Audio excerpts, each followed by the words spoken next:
Alrighty, you want it, you got it. Today is another fan-submitted mocks episode of the Bionicle Inspiration series. You guys sent in some incredible creations, and today we're going to talk a little bit about them, and hopefully they'll inspire you to build even more incredible creations. Let's start things off strong and talk about a really impressive mock. This is by Eclipse Caller, and the mock is called Graveyard Angel. So this is a really great example of a mock evolving. On Instagram, Eclipse Caller posted these images of the mock with some really cool wings, but later on it was decided that this mock looked a little bit better without them. Now, I think both versions look sick, but I kind of agree that there is something about the mock that looks just that little bit better without them. But still, this wing design is very clever. It's using the blade pieces that came on the awesome set Makuta Cricker, and we can also see some of the other blade pieces that came on this set being used on the tail. These pieces have this perfect bony look to them, and it complements, this skeleton-like mock just perfectly. But also the color scheme of these pieces, it looks like they're like covered in blood, which, still works in with that horrific eldritch vibe that this mock so elegantly conveys. Something else about the different versions, we can see that the head design is slightly different. The first one uses Witch Doctor's mask and then places some of these dark red minifigure Paraka spine pieces inside the eyes. It's certainly a very creepy look. But then later versions, they keep that same Witch Doctor mask, but now it's being combined with Motoro Anaika's mask on top. And the final result of these two pieces together, it really is something special. Merge that with those quasar spikes, oh, fantastic. Now, I also really like the fact that it covers up the eye holes that are on Witch Doctor's mask. There's something about that that just continues that creepy factor. The ribcage design on the chest, I think that's wonderful. I love how some images here showcase a mask of life that's like shoved inside the ribs. That's a cool idea. Yeah, maybe the mask gives this character its power, and if you removed that mask, it would slay the creature. If that's what that is, that's a really fun concept, but even if there's just a mask like trapped inside the ribcage, that's still cool too. Maybe there isn't that much lore behind it. Although Eclipse Caller has a pretty meaty backstory for all of the different characters, so I'm sure there's pretty strong story significance for that being there. I also like the way that the mock takes the white ammo holder pieces that came on Motoro Anaika's blaster, and then uses them to create this bony tail design. So clever. Yeah, the overall vibe of this mock, the skeleton look, the creepy nature of it, how frickin' posable it is as well. Look at all the poses it can assume. This is truly brilliant. It's a work of art. The next mock we have today is by Berta Pisu, and this is called Scaevola the Mask Hunter. Now, I do love a good asymmetrical design on a Bionicle creation. The way that this trans orange on one arm looks like it could be a cool, infected or cursed arm design, is something that's left the arm engulfed in flames at all times. That's great. Or, it's maybe not that complex, it could just be that this dude has fire powers and that's how they manifest, turning the arm into fire. Kind of like Human Torch from Fantastic Four. Look, either way, it looks cool. Now, this mock is a very CCBS heavy creation, which is always something I like to see. But I think my favorite part about this mock is how little it's doing. I feel like some builders, they feel inclined to place heaps of crazy armor details onto a mock or really slam it with lots of system greebles and tiny details everywhere. And there's a place for that and it looks great. But there's a real art in simplicity, knowing when to not put stuff on a mock and knowing when, hey, even if I just put one or two pieces that makes up this upper arm design, that's enough, that's all it needs, and it can look good as is. There is a skill to that. While some of the best builders in the world layer in thousands of pieces into a mock to achieve incredible angles or really intricate designs, sometimes the most impressive stuff is the stuff where very little is going on, but an overall beautiful look is achieved, and that's what this mock is doing. They've pulled off a perfect balance of minimalist design. It's so stylish, it's so grand, I love it.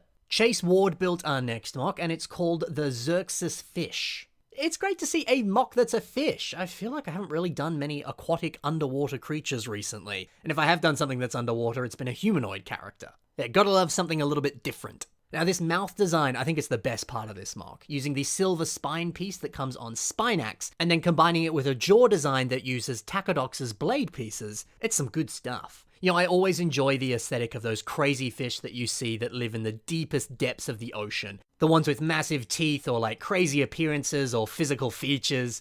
Seeing that kind of stuff translated onto a Bionicle creation, it's delightful. Yeah man, this is a really, really fun build. Now let's talk about the Monarch of Heaven's Gate, and this was built by a builder called Superior Bricks. Now in their email they stated the following. It was kind of inspired by Gundam and uses the wing pieces from the LEGO Avatar set, Skimwing, which reminded me of the Monarch butterfly, hence the name. Yeah, I love that. There's something so striking and so cool about the colors and the shape of these wing pieces. And also combining that with a gold and white color scheme, they're really doing everything they can to make this look angelic and godlike.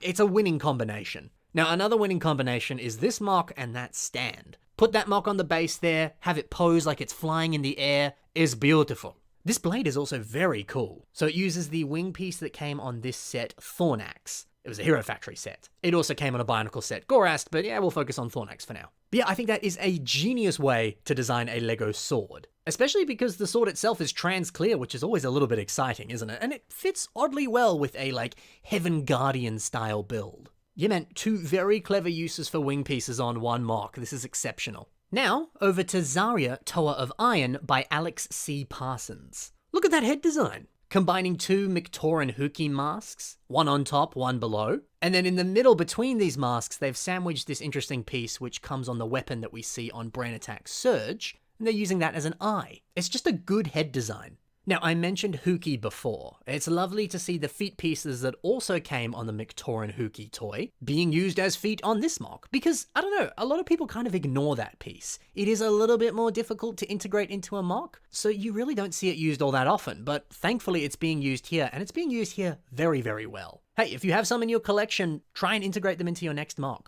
We also can see a brown minifigure whip piece that's been integrated into the shoulder design here. I love some exposed wires, there's something very beautiful about that. Also, dark orange and gunmetal, beautiful color scheme. Yeah, this MOC rocks. A builder who goes by the name Tart has built a MOC called Solaris. So in their submission, they stated that the MOC was inspired by this version of Optimus Prime. They went into detail saying that they'd watched the Transformers movies recently, and the different Transformer designs were rather interesting, and some of them sparked a little bit of inspiration for them. And dude, what a great way to get a little bit of inspiration to get you building. Go watch a movie, specifically ones with cool robots in them, and you have a great time watching the movie, and afterwards you go, oh, maybe I could build something similar to this guy or that guy. Sounds like a perfect evening. Movies and Lego building, fantastic. Another great head design on this MOC, it's just using one of the smaller CCBS shells, but it's enough, it gets the job done and it looks good. These bulky arms are also pretty nice. There is something that's very like Transformers about bulky shoulders or bulky arms or just really bulky square proportions. I always liked how Transformers looked for that reason, so translating that onto a Bionicle, in my eyes, it's amazing. It looks so good.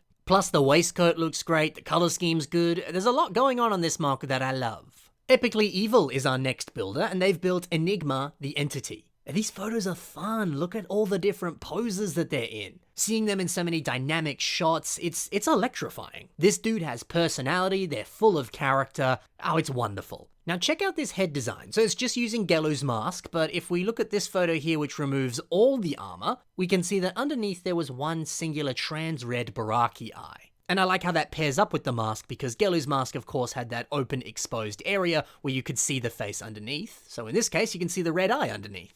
And actually back to this shot here that shows the MOC without any of its armor on. Looking at this you get a pretty rough idea of how the frame for this MOC was built. So if you're someone that likes a really good sturdy posable MOC, take notes. What's going on here is pretty good. I mean, certainly one thing that comes to mind for me, if you look at all of the joints like the elbows and the knees, there's actually a triple joint there. It's just that little small extra joint that adds even more posability and allows for some really crazy poses. You see that a lot on action figures. It's a little subtle thing you can do, but it helps immensely with posability. Yeah, this MOC is fantastic. Lots of good stuff going on. Kraken Bonks has built a MOC called Space Police Enforcer. So the color scheme and the rough style of this MOC, it's based off of the old classic LEGO theme, Space Police. I believe specifically Space Police 1, because there were multiple Space Police themes. And look at that, this set has a lovely trans-red cockpit piece, and then this MOC has a cool trans-red mask. That might be one of my favorite uses of one of those translucent gully masks. Perfect way to tie it back to this classic theme. Oh, but the best part about this MOC, the big old wheel for its leg design. It is one of my favorite things to see crazy weird leg designs that say, hey, legs are boring, let's try something else. So look, I've had a few people message me recently saying like, what do I do for the leg design on this MOC? Why even build legs? Put a big wheel down there, fantastic. Something else about this MOC, it uses a lot of older pieces. We got older pieces like blue Mutter torsos being used for the shoulders. Great technique, by the way. We got black Metru torsos on the arm design. Old tubing, black slicer feet. We even have this older style of cannon on the shoulders. Now that's a good idea. Challenging yourself to use a lot of older pieces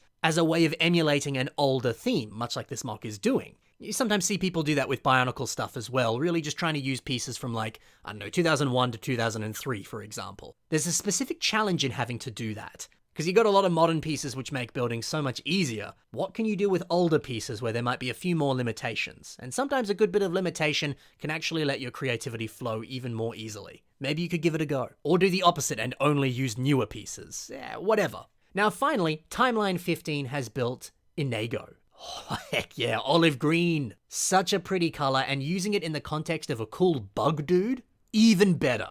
I mean, look at this head design. Using lots of minifigure arms and hands to shape this bug-like aesthetic for the face, using minifigure bow tie pieces for the mouth area, ball joints for the eyes, everything is perfect. They captured the shape and the intricate design of a bug's head flawlessly. The figure itself is also nice and posable. I mean, check out the high kicks that this guy can do. Well, and on the subject of legs, both of the limbs here have this repeated use of minifigure hands to convey that gross bug hair look. It's a clever way to do that. Yeah, everything about this is sensational. So many clever part usages, a gorgeous color scheme. What's not to love? So that's it for this Fan Submitted Mocks themed episode of the Bionicle Inspiration series. If you want to see your mock featured on a future episode or a future Fan Submitted Mocks episode, here's the submission email on your screen. It's also in the description below. Send me an email, I'll see what I can do.